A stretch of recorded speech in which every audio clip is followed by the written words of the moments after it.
If you ever decide to build a home in a foreign country, there are several things that you need to think about. Now, the list is very long and distinguished, but when my wife and I purchased a home in Merida, Mexico, we figured out that there were about 5 things that were absolutely necessary for you to keep in mind as the person who is paying for all of these things and going to enjoy it in the long term to realize before you actually start building. Now, we were very lucky. We had a good architect, we had a good realtor, we had all kinds of great people around us. But even going through the process, we recognized several things that were absolute musts for us, and I'm going to pass them on to you today. Let's roll the intro.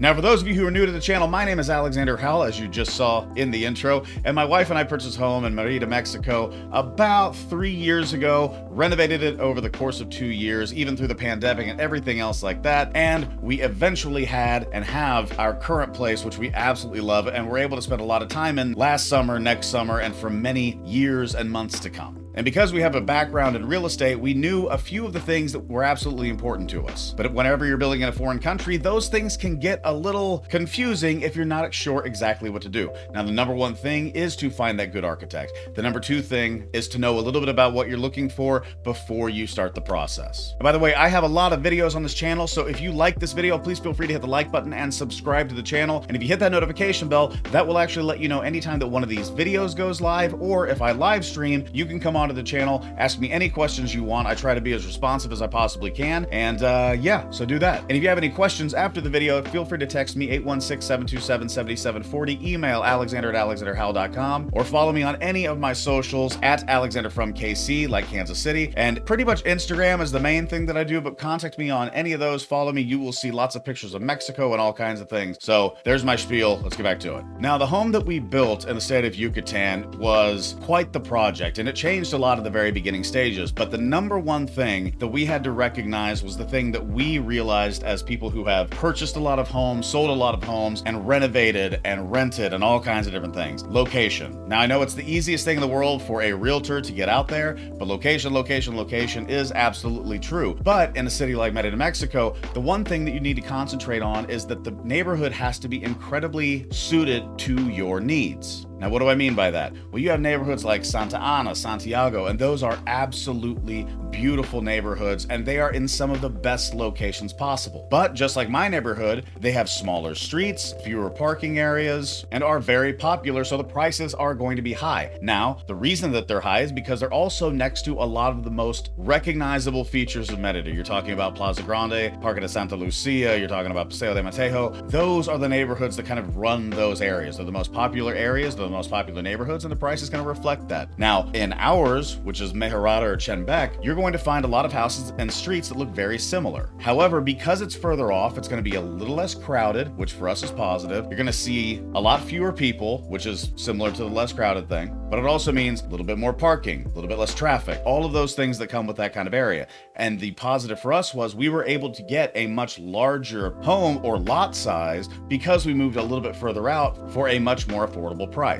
Now, to some people, this isn't the most important thing, but for us, we felt like we got the benefits for all of it. We were able to stay close to the city center. We're only about a 15-minute walk away, but we got a lot more room for a lot less price. Now, there are areas that have wider streets, more driveways. If you go into the north area, you've got a lot more modern looking places. But for us, we wanted something in the central historic district, but the price range gave us a lot to love. And also don't forget with location, one of the things that you're gonna really need to concentrate on is where it faces. Are you facing east, west, north, south, whatever it might be? Because there are two things that are gonna become very important to you. One, if you decide to put solar panels up, which many do, because the cost of putting them in outweighs the cost of the energy encumbrance that you might face should you use too much energy. I have a lot of videos on that. But if you decide to do that, you're going to want a lot that faces a certain direction. Now, ours faces north, so we have a lot of south direction, and we were able to put solar panels all the way down one side. But if we were trying to get as many solar panels on the property, we might want to find a lot that faces east-west because you might have a little bit more surface area on the roof to push them that way. This is also going to be important in the design of the build, but just something to think about. And also personally, I've lived in a house that faced south, and the front of the house didn't have have that many windows. I know it sounds odd, but it absorbed a lot of the heat. And when we had the pool in the back, because we face south, we didn't get the exposure in the northern hemisphere, of course, that we would have if it faced the opposite direction. So we were able to enjoy our back patio a lot more. So just make sure that when you're looking at these properties, you recognize that there are negatives and positives about facing either which way. Now, the second thing is pool, and this is probably the most obvious thing when you are buying a house in a warm climate. I don't care if it's Florida, I don't care if it's Texas, Mexico, Costa Rica, anywhere where it's warm, a pool is incredibly important. But you will notice that if you go into a lot of these houses in Merida, there are different sizes of pools for different purposes. Sometimes you'll have small dipping pools. We decided, because we knew we would use it every single day, we decided on going with an overly large pool. It actually was intended to be bigger than it currently is, but at the time we realized that we could save some money if we brought in some space, and we had a few other things that we wanted to do with the yard, plant some trees and stuff like that. So we actually shrunk our pool a bit. But if you look at ours compared to many of the ones that are down there, it is significantly larger than most. Now, we have 2 little kids. We have friends and family that come in. We knew that the pool would be a feature for us. If you are simply somebody who wants to go for a dip, it might make sense to just get a smaller pool in the backyard that doesn't have all of the craziness that ours does. But if you do know, like us, that you have friends and family come down and you know that that is going to be the central area outside where people hang out, I would personally suggest putting a little bit more money into the pool. And one of the ways that you can make that pool far more usable and just enjoy it a lot, not just when you're using it, but when you're just hanging out outside, is to put a water feature in. Our architect suggested a particular water feature where basically water bubbles to the surface and kind of drains off the side. It's very beautiful, but very simplistic, not very big at all. The biggest positive is I turn that thing on when we go outside, and it just provides that nice little bit of island feel, of relaxation, all of those feelings that you have. Merida, by the way, not an island at all, but it kind of gives you that Caribbean feel. And just the sound of running water to somebody like me is one of those big positives, and it's almost impossible to put it in after the fact. So when you're building a pool and you're thinking size, water feature, what do I do? I would personally say, look at how many people you think are going to be down. That will determine the size. And do you like that water sound? If you're like me, it's worth every penny. And honestly, as they're building, not that much. Another thing to think about is location of the pool. Where do you think it's more likely to be used? Ours is right off of our kind of kitchen dining room area and in between some of the areas of the house where people kind of coalesce. So that's important. You don't want it at the front of the house if everybody always hangs out of the back of the house, so on and so forth. And also, and this is one thing that I think is a little bit underrated, if you've ever been to a really nice hotel, or if you're lucky enough to have a neighbor that has one of these, kind of a shallow water lounge where you've only got about 3 to 8 inches of water depth that you can just kind of hang out in, can be really beneficial, not just for having a nice chair in there where you get a little bit of water on your behind or feet or wherever you might have it. You get a little bit of water and you're real close to it. It's very relaxing. But let me just tell you, if you have kids,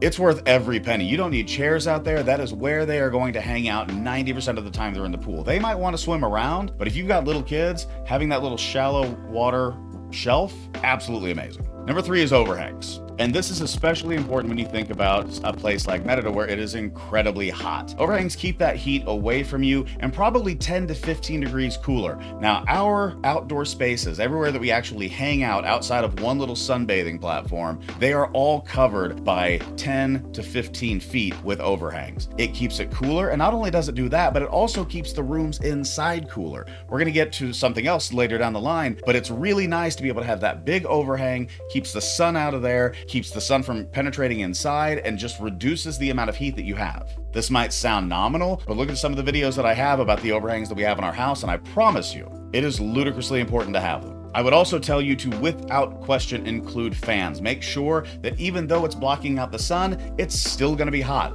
Make sure you have a bunch of fans to just keep that airflow going. And especially when you think about the inside, if you have the ability to open up the inside to the outside, it's going to make both of those areas much cooler with that wind circulation, with that air circulation going through the property. And of course, I will absolutely tell you that you must have an architect that is smart enough to figure these things out. We were very lucky to work with Henry Ponce. He figured out all of the overhangs, knew where all the fans should go, and we have no complaints thus far. So picking the right architect to think about those things ahead of time, very important. Number 4, and for me, this possibly could have been 1, is air conditioning. And the one thing that I will tell you, as somebody that is an American who loves air conditioning, who is more of a cold temperature person as opposed to a hot temperature person, I know, having a house in Merida, that sounds crazy, but being somebody who does like the cold, it is incredibly important to have air conditioning in each room. Now, locals, including your architect, may push back on you a bit about this, but when you think about how these things work, because most of the units are mini splits, which is like one little unit close to the ceiling and it works through that area. Even though they push a lot of cold air and they're incredibly efficient, if you don't have them in every single room, it is not going to work properly. And I'll give you two examples. The first example is the front area of our house, which is actually kind of the true historic area of our home. We only have it in our media room, which is right at the front of the house. We only have one unit in there because if we close two doors, it is completely cold. It is fine. It's a great room to hang out with. And if we open them up, that room is still okay and it kind of filters out to the rest, but it's 4 rooms about the same size. Only that one room will actually get pretty chilly. The rest of them may not even get what you would call cool or temperate or anything less than boiling. And the reason is because that's the only room that we actually need it in. For the most part, it's an entryway and a laundry room. We figured there was no reason for it. We don't hang out there. It's very beautiful. It's a wonderful entry, but if we need to, we'll just open everything up and let the wind flow through there and we'll be just fine. Get the airflow or get the AC, it's all good to go. But having it in that one room is important, but it doesn't do everything. And that lesson should have been learned when we think about our upstairs apartment. Now, most of you know who are part of this channel know that we have a place upstairs, because we do have friends and family coming in, that has its own kitchen, living room, and then 2 bedrooms with their own bathrooms to the side. We decided to put 2 air conditioners into those 2 bedrooms thinking, this will be fine, no big deal. But when we got down there, we realized that they did not push enough air into that kitchen and living room area. And so it got really, really warm, at least warmer than what we are used to and our friends and family were used to being down there for maybe a week. So when we got back, we paid Henry Ponce's team a little bit more money to put another air conditioning unit into that front room so that it is now just as cool as the rest of the areas of the house. I'm telling you that when you go down, push for a little bit more, and the units are not that crazy expensive. Per unit, it was, I can't remember exactly what it is, and it's probably gone up since, so I probably shouldn't say it, but I remember thinking if it was the same cost there as it is here, I'd have them all over my house. So make sure that if you're working with somebody, they understand that that's important to you, and if it's not, just make sure that the house has perfect airflow, because it will get warm even with that. And also remember that these are built for efficiency. If you're not using a bedroom for the day or for the week, just shut the unit down or put it to 90 and it will just regulate the temperature at that point. It is perfect for that kind of space where you have different and separate spaces. It is not great because it's not like a whole home HVAC system that you normally see in the US. And last but certainly not least is the filtration system for the water. Now we all know, and I'm not even going to go into it, about the rumors that are definitely true about the water in Mexico. Montezuma's revenge will happen to you if you're not careful. Now, it's not as crazy as people make it sound, where if it touches your tongue, you're going to have a horrible time. But the fact of the matter is, it does happen. And so when I brush my teeth, I use the water. I've never had an issue showering it, all that kind of stuff. It's never a big deal. It's when you consume it that it becomes a big deal. And so a filtration system, a reverse osmosis system in your house can be incredibly beneficial and also very cost effective. You don't need the filtration system to be whole home where it's everywhere in your house. It needs to be where you're accessing water and, what people sometimes forget, ice. So if you have an ice maker, a refrigerator with an ice maker, a refrigerator with a water spout, or especially and most importantly, your kitchen sink, make sure that you have a filtration system that pushes into each of those units. Now with ours, we have an actual just normal water faucet in our kitchen, but then also off to the side, we've got a little area where the water filtration comes out.